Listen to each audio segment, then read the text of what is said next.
Selamat malam Bu Tiara, selamat malam teman-teman. Hari ini saya akan mempresentasikan mata kuliah audit internal tata kelola. Konsep good corporate governance atau tata kelola perusahaan yang baik dihembuskan Bank Dunia dan IMF ketika kita dan beberapa negara Asia lain mengalami krisis keuangan pada tahun 1998, bahkan sampai hampir 2 dasawarsa sesudahnya. Organisasi mempunyai struktur untuk melaksanakan kegiatannya, menavigasi resiko demi mencapai tujuannya.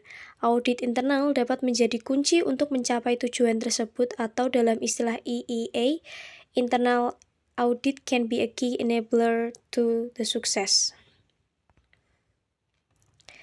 Ini adalah gambar dari unsur-unsur kunci dalam struktur tata kelola key elements of governance structure.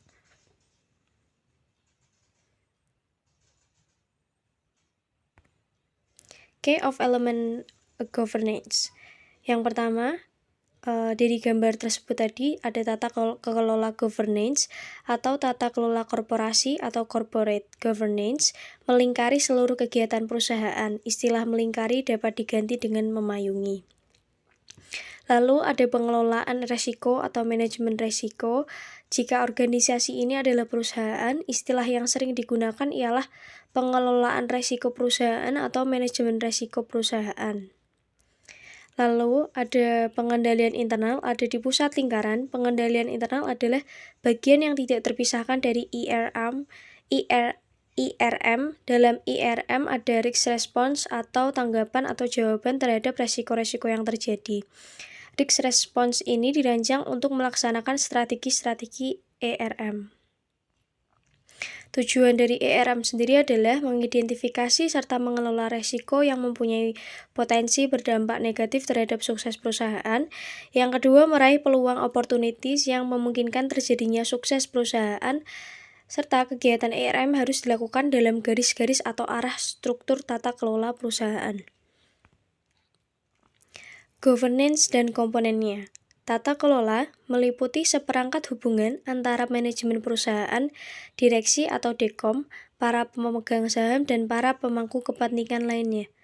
Tata kelola juga merupakan struktur di mana tujuan perusahaan ditetapkan dan cara mencapai tujuan tersebut serta cara memantau kinerja ditentukan. Lalu ada pengertian yang kedua, tata kelola adalah gabungan antara proses serta struktur yang dilaksanakan oleh board untuk menginformasikan, mengarahkan, memimpin, serta memantau kegiatan organisasi dalam rangka pencapaian tujuan-tujuan organisasi. Di sini ada gambaran umum tata kelola. Di bagian yang payung itu ada governance, umbrella, boards of direction, lalu di bawahnya ada strategic direction serta governance oversight. Yang pertama ada gambaran mengenai payung berwarna biru melambangkan tata kelola atau wilayah pengarahan yang diberikan Board of Directors. Board of Directors dalam sistem 1 Dewan One-Tier Board System mempunyai fungsi pengawasan, serupa dengan Dewan Komisaris atau disingkat Dekom yang kita kenal. Lalu di bawah payung tersebut, kewenangan Dekom terlihat strategic direction serta governance oversight. Dekom menetapkan arahan strategis yang harus diikuti organisasi. Inilah makna wilayah kewenangan Dekom yang pertama atau strategic direction. Wilayah yang kedua Dekom adalah pengelolaan pengawasan atau governance oversight. Dalam tata kelola perusahaan perseroan terbatas, hal ini dilakukan oleh Dekom melalui audit internal SPI dan komite-komite antara lain komite audit. Lalu ada pemangku kepentingan. Istilah pemangku kepentingan sudah diterima sebagai terjemahan stakeholders. Istilah ini digunakan dalam tata kelola perusahaan. Pemangku kepentingan sendiri dibagi menjadi 6. Yang pertama para karyawan. Mereka bekerja pada perusahaan dan karenanya mereka terlibat langsung dalam kegiatan usaha. Mereka mempunyai kepentingan langsung vested interest dalam kelangsungan hidup serta suksesnya perusahaan. Yang kedua, para pelanggan atau customer, mereka laksana darah yang menghidupkan atau lifeblood dari perusahaan, mereka menentukan suksesnya perusahaan. Dan yang ketiga, para pemasok barang dan jasa vendor. Mereka berkepentingan atas suksesnya perusahaan ini karena imbalan yang mereka terima sangat bergantung pada hal tersebut. Dan yang keempat, ada para pemegang saham. Mereka tidak terlibat dalam kegiatan sehari-hari perusahaan, namun mereka sangat berkepentingan terhadap suksesnya suatu perusahaan. Yang kelima, ada regulator. Mereka adalah lembaga-lembaga pemerintah yang mempunyai wewenang mengatur serta mengawasi perusahaan. Dan yang terakhir, ada lembaga keuangan atau kreditur. Mereka mempengaruhi struktur pinjaman dan erat hubungannya dengan para pemegang saham yang mempengaruhi struktur permodalan perusahaan. Selanjutnya, ada senior management. Istilah-istilah senior management, executive management, upper management, atau suatu manajemen tim dan menjelaskannya sebagai suatu tim pada jenjang manajemen tertinggi yang mempunyai tanggung jawab harian mengelola organisasi yang dikenal sebagai perusahaan atau korporasi. Tugas dari senior management sendiri yang pertama, memastikan lingkup pengarahan dan kewenangan dipahami sepenuhnya. Yang kedua, mengidentifikasi proses serta kegiatan di dalam organisasi yang merupakan bagian yang tidak terpisahkan dari arahan tata kelola yang diberikan oleh Dekom. Yang ketiga, mengevaluasi pertimbangan-pertimbangan bisnis lain untuk membolehkan delegasi wewenang ke tingkat manajemen yang lebih rendah selain yang sudah didelegasikan Dekom.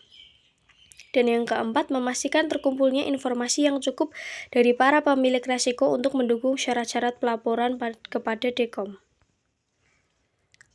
Selanjutnya ada pemilik resiko.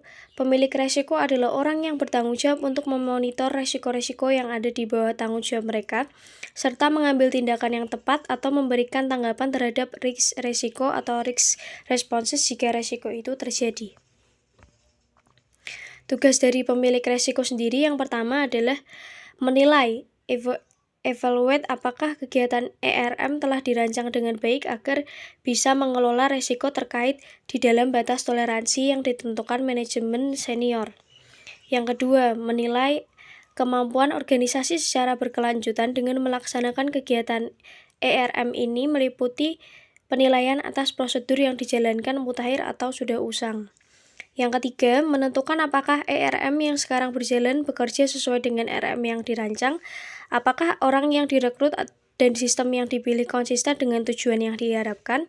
Dan yang keempat, melaksanakan kegiatan pemantauan sehari-hari untuk meyakinkan apakah anomali atau hal-hal aneh dan penyimpangan dari ekspektasi diketahui secara tepat waktu.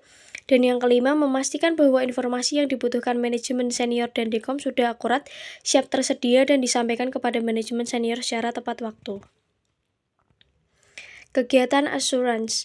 Kegiatan assurance dapat dilakukan secara internal oleh audit internal dan komite audit dan eksternal, misalnya oleh kantor akuntan publik, audit eksternal. Kelompok internal yang paling lazim memberikan jasa assurance adalah para auditor internal di dalam kelompok SPI, Satuan Pengawas Internal. Fungsi audit internal dapat meliputi salah satu atau semua butir dari berikut ini. Yang pertama, menilai apakah berbagai kegiatan ERM dirancang dengan tepat untuk mengelola resiko, melakukan uji petik atau testing atau sampling, dan evaluasi apakah berbagai kegiatan ERM telah dilaksanakan sesuai dengan yang dirancangkan. Yang ketiga, mengevaluasi kecermatan dari rancangan ERM dan efektifnya pelaksanaan ERM dan secara keseluruhan. Yang keempat, menentukan apakah asersi atau penegasan yang dibuat pemilik resiko kepada direksi tentang efektifnya ERM sudah benar dan mencerminkan keadaan ERM pada waktu itu. Yang kelima, menentukan apakah asersi yang dibuat direksi kepada Dekom tentang efektifnya ERM sudah benar dan memberikan informasi yang perlu diberikan mengenai status ERM. Yang keenam, ada mengevaluasi apakah informasi tentang risk tolerance yang telah ditentukan dikomunikasikan pada waktunya oleh Dekom kepada direksi dan oleh direksi kepada pemilik resiko. Dan yang terakhir, ada memastikan apakah masih ada risiko lain yang belum tercakup dalam proses governance yang ada pada saat ini, tetapi seharusnya dimasukkan contoh risiko yang belum ditandatangani oleh pemilik risiko tertentu.